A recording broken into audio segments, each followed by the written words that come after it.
Hey everybody, I'm Dr. Angel Storm. Welcome to my YouTube channel.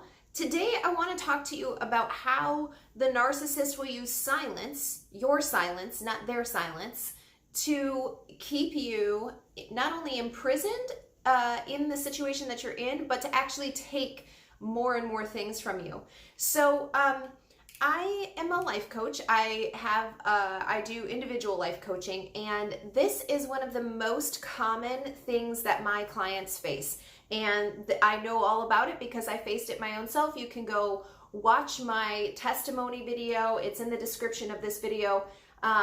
In my situation, there was actually a gag order put on me so that I was prevented. They tried to prevent me from sharing my story. I ended up having that judge recused that issued that gag order. That's illegal, by the way. So I know all about what it is like to be told that you cannot tell what is happening in your case if you're in court with a narcissist, that you cannot speak out about what is happening to your children if you have children with a narcissist, and if there's abuse especially happening. All of that happened in my case, and I've gone through it my own self. And as I said, I'm a life coach. I help people with this every single day. And this is one of the things that you really need to know how to navigate, because if you don't, you'll do one of two things, which I'll also talk about in this video, and that can actually make your position a lot worse. So number one, the narcissist will use intimidation to get you to stop talking about what is happening. You probably have been living kind of a lie, hoping things are going to change for a really long time, right? So you haven't been sharing what's happening with the narcissist. You haven't been sharing what's happening behind closed doors. And then you start coming out about it. And now you find like nobody believes you, right? You've got a whole bunch of reasons for that. Either if it was true, you would have came out sooner and said something. If you're in a custody situation, so there's children involved and maybe you're married, or even if you're not married, you have kids and people are saying, you're just saying those things so that the narcissist doesn't get the kids. You're alienating the other parent from the children. This is an overall, strategy that you have in order to get what you want, in order to hurt the other person. And there's really nothing wrong with the narcissist. So all of those could be reasons. There can be many other reasons. I'm just giving you some of the most common ones right now. So now you're in the situation where you feel like what you're saying is actually working against you, right? So you're trying to tell what is happening because now you're either afraid for your life or for the life of your child or children. You recognize that this cannot go on. You recognize that your children are going to be raised in an environment that is very difficult to not only overcome that situation, but to ever be getting to their potential. Or maybe you just realize like, no, I'm not going to live like this anymore. I'm done living a lie. I've been living a lie. You've admitted it to yourself. You finally are ready to say the person who is in the love bombing stage is the actor. That isn't the true person. The person who's in the devaluation and discard phase, that's actually the true person who's on the inside.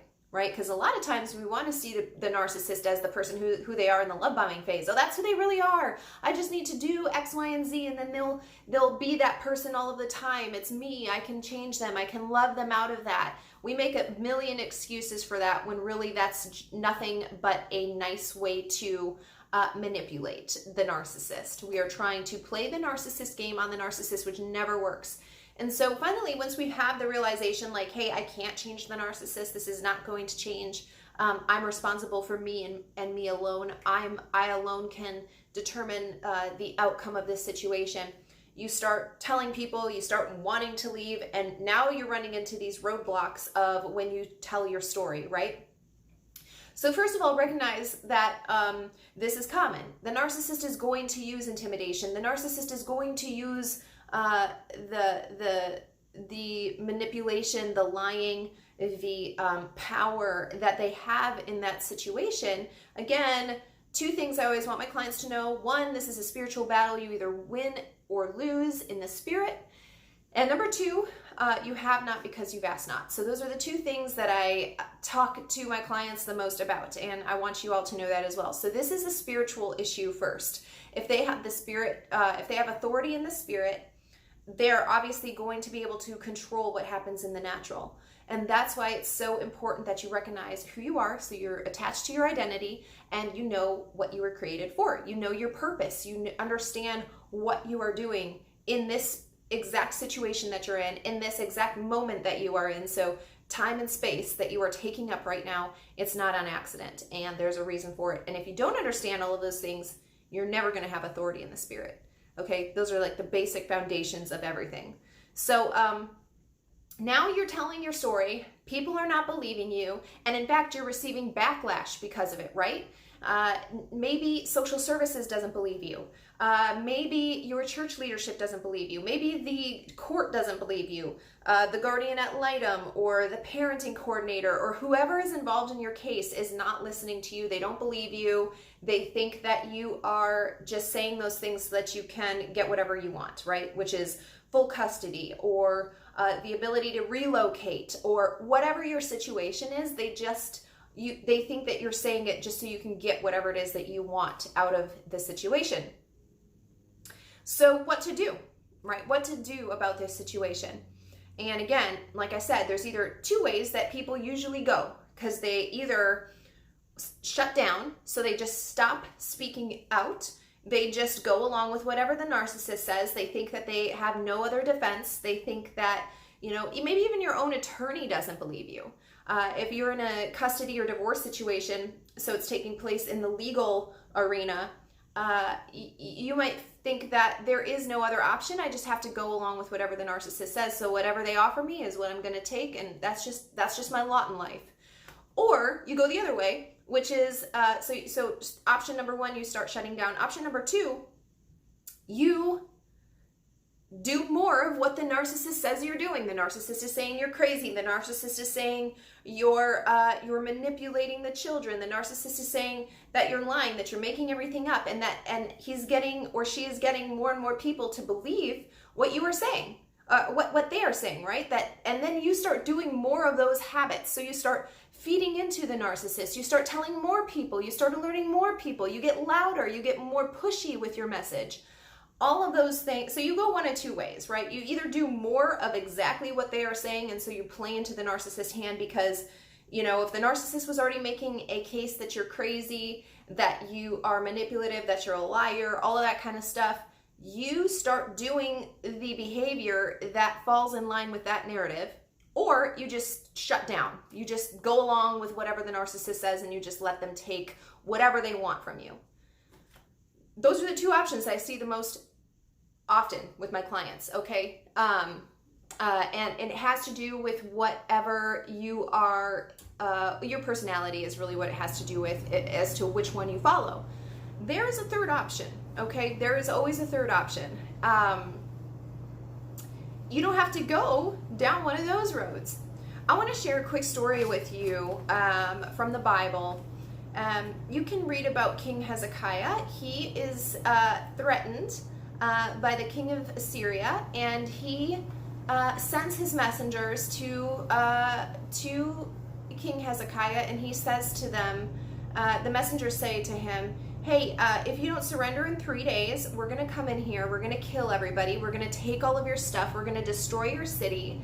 And he's saying it in the dialect of all of the people in Jerusalem who can hear. They can all understand what is happening. And they ask them to not talk in that language. They say, hey, we speak your language. Let's please speak in your dialect. And they won't, right? So this is a clear picture of intimidation, of fear. They are trying to place fear into the hearts of the people so that they not only have this outside army to deal with, but that they also have the fear, the anxiety, the intimidation coming from inside their walls as well, their own people, right? So that King Hezekiah has to deal with both internally and externally enemies, right? And they also send a letter. They also send a written letter. And what King Hezekiah does is he takes that letter and he goes into the temple. He takes it before the Lord and he says to God, read this letter. See what they are writing. Say what they are saying.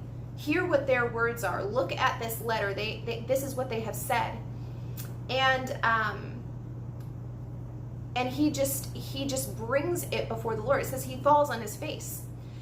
So anyway, that's what he does. I want you guys to go look it up. I want you to go read that story and find out what happens on your own. But there's a very important spiritual principle located in that story. First of all, it's telling you exactly the tactics that the enemy will use. By the way, this army in the natural was much bigger. It was much more equipped, much better trained.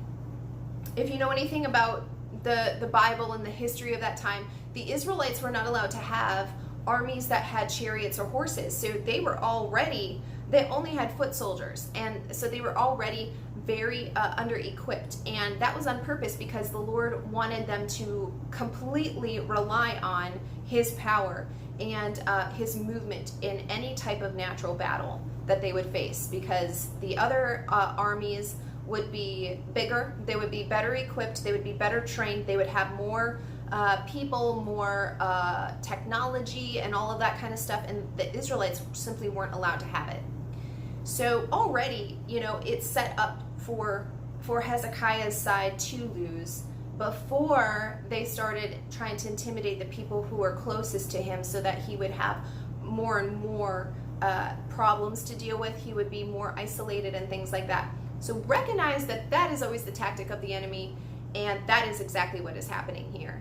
So Hezekiah could have done both of those things. He could have just shut down and said, like, okay, they're going to come, they're going to take all my stuff, I can't do anything about it. They're bigger than me, they have more people than me, and my own people are encouraging me to just surrender. Because if they surrendered, he said he would let everybody live. Okay, so he could have just gone that route. The other route he could have done was do it in his own strength, right? Get all of his people together, come up with a nighttime raid. He could have come up with a plan on how to circumvent the 3-day thing. Like, I'm going to hit them before they come in 3 days. But he didn't do any of those. What he did was he went to the Lord and he brought his case before him.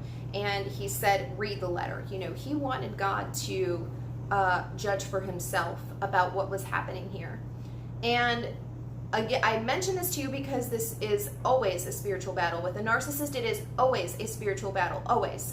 And so you need to understand that you must address this in the spirit before you do anything in the natural. And if you don't do that, you're setting yourself up for failure either way. Either path is going to lead you to destruction. So number one, address it in the spirit. The other thing that you need to start doing is really staying in the spirit when you are responding to the narcissist or to any other kind of accusation. And by that I mean, be led of the Lord. So Hezekiah, during this time, did not respond to the letter. He did not respond to the 3-day intimidation kind of threat that was given to him by the other side, by the king of Assyria. He didn't respond. He just took it to the Lord. God, this is the thing that is happening.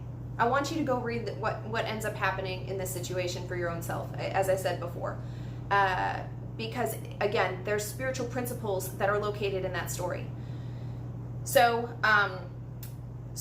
instead of reacting to whatever was coming to him in the natural, he took it to the Lord in the spirit, and he stayed in the spirit that entire time.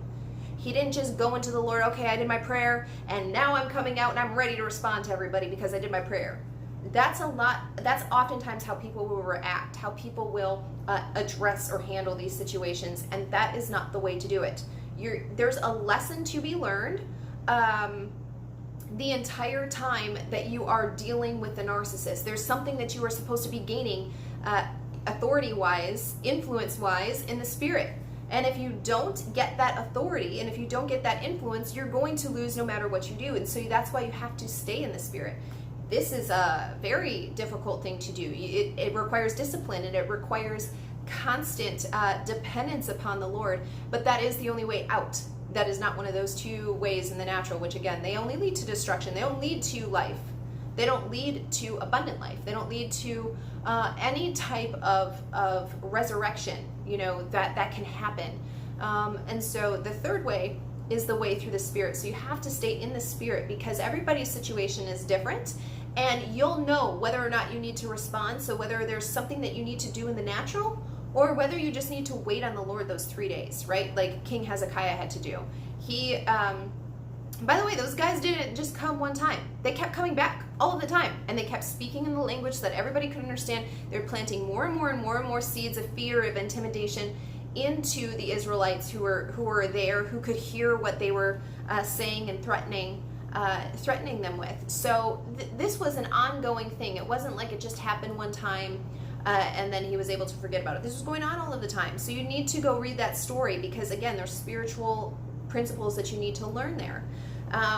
And so your silence is being used against you, is my point. It's, first of all, it's kept you in that relationship for however long you've been in the relationship, or however long you were in the relationship. Your silence was used against you. You imprisoned your own self by not using your words.